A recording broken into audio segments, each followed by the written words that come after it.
ابھی دلی دور ہے یا ہنوز دلی دور است، اس کا مطلب ہے منزل ابھی دور ہے یا ابھی بہت وقت ہے۔ جامع اللغات میں لکھا ہے کہ یہ فقرہ محمد شاہ رنگیلے نے نادر شاہ کے حملے کی خبر سن کر کہا تھا۔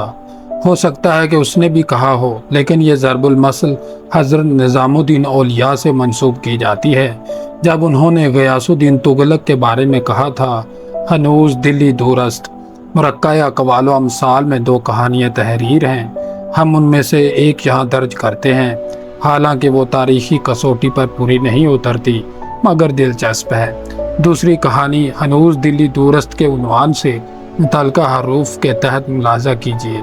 مرکہ میں تحریر ہے، صاحب نجم الامثال یعنی مولوی نجم الدین صاحب مرحوم نے اس حقائق کی وجہ تسمیہ اس طرح لکھی ہے کہ ایک مرتبہ جہانگیر نے ایک سبا رفتار قاصد کے ذریعے ملکہ نور جہاں بیگم کے پاس کوئی خاص پیغام دلی میں بھیجا۔ قاصد نے وعدہ کیا تھا کہ وہ ایک ہی دن میں لاہور سے دلی پہنچ جائے گا اور دوسرے دن بادشاہ کی خدمت میں جواب لے کر حاضر ہوگا۔ چنانچہ وہ ایک ہی روز میں دلی کے قریب پہنچ گیا۔ راہ میں ایک بڑھیا سے پوچھا کہ دلی یہاں سے کتنا دور ہے؟ بڑھیا بڑک کر بولی، نوج دلی دور۔ قاصد اس کا جواب سن کر یہ سمجھا کہ وہ ہنوز دلی دور کہتی ہے۔ وہ عہد پورا نہ ہونے کے خوف سے فوراً مر گیا۔ بادشاہ نے دلی سے 5 کوس دور اس کا مقبرہ 1223 ہجری میں بنوایا، جو اب تک پیک کا مقبرہ کہلاتا ہے۔